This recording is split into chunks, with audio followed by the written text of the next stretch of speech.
2 நாளைக்கு முன்பு சட்டமன்ற நிகழ்ச்சி 2.5 மணி நேரம் பேசினேன். இந்த முதலமைச்சர் சட்டமன்றத்துக்கு வரல, ஓடி ஒளிந்து கொண்டார்.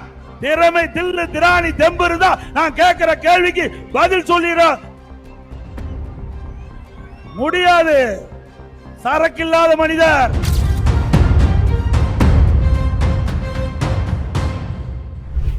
இன்றைக்கு ஸ்டாலின் பேசியிருக்கிறார்.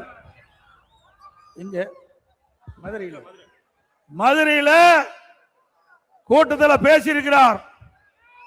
அந்த கூட்டத்தில் பேசிக்கிட்ட பொழுது எடப்பாடி பழனிசாமி துரோகி என்று சொல்லியிருக்கின்றார். யார் துரோகி? திரு ஸ்டாலின் துரோகி. திரு கருணாநிதி குடும்பம் தமிழ்நாட்டுக்கு செய்த துரோக செயல், அந்த குடும்பத்தில் இருக்கிற ஸ்டாலின் தான் துரோகி. துரோகி என்று அடையாளம் காட்டப்படுகின்ற நபர் திரு ஸ்டாலின் அவர்கள். திராவிட முன்னேற்ற கழகம் ஆட்சி பொறுப்பேற்று 5 ஆண்டு நிறைவு பெற இருக்கின்றது. 2021 இருந்து 2026 5 ஆண்டு திராவிட முன்னேற்ற கழக ஆட்சி. மக்களுக்கு என்ன நன்மை கிடைச்சது? என்ன பலன் கிடைச்சது? கிடைச்சது திரு ஸ்டாலின் குடும்பத்துக்கு. இன்றைக்கு திராவிட முன்னேற்ற கழகம் திரு ஸ்டாலின் தலைமையிலே ஆட்சி அமைக்கப்பட்டு இந்த 5 ஆண்டு காலத்தில் எங்கே பார்த்தாலும் போதைப் பொருள் விற்பனை நடக்குதுல்ல? உண்மைதானே? எது கிடைக்குதோ இல்லையோ கஞ்சா எல்லா இடத்துலையும் கிடைக்குது.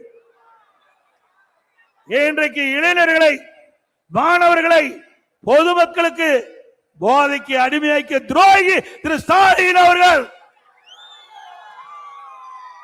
நாம் அழகழகாக வளர்த்த நம்முடைய பிள்ளைகளை சீரழித்தவர். இன்றைக்கு நாட்டை ஆண்டு கொண்டிருக்கின்றாரே திரு ஸ்டாலின் அவர்கள்.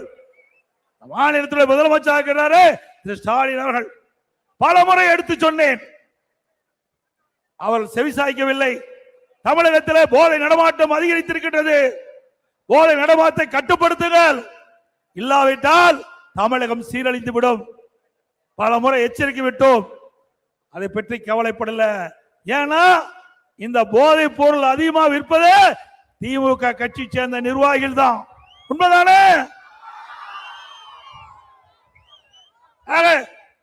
மாணவர்களை, இளைஞர்களை, பொதுமக்களை சீரழித்த துரோகி திரு ஸ்டாலின் அவர்கள். உண்மைதானே?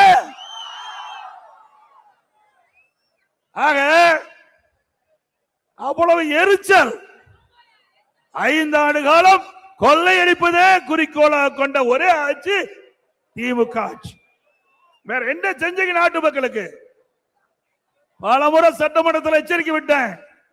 2 நாளைக்கு முன்பு சட்டமன்ற நிகழ்ச்சி 2.5 மணி நேரம் பேசினேன். இந்த முதலமைச்சர் சட்டமன்றத்துக்கு வரல, ஓடி ஒளிந்து கொண்டார். திறமை தில்லு திராணி தெம்பு இருந்தா நான் கேட்கிற கேள்விக்கு பதில் சொல்லிட முடியாது. சரக்கில்லாத மனிதர், பொம்மை முதலமைச்சர், திறமையற்ற முதலமைச்சர்.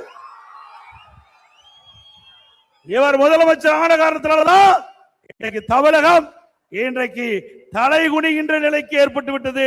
தலை நிமிரல, தலை தொங்கி போச்சு திரு ஸ்டாலின் ஆட்சியில.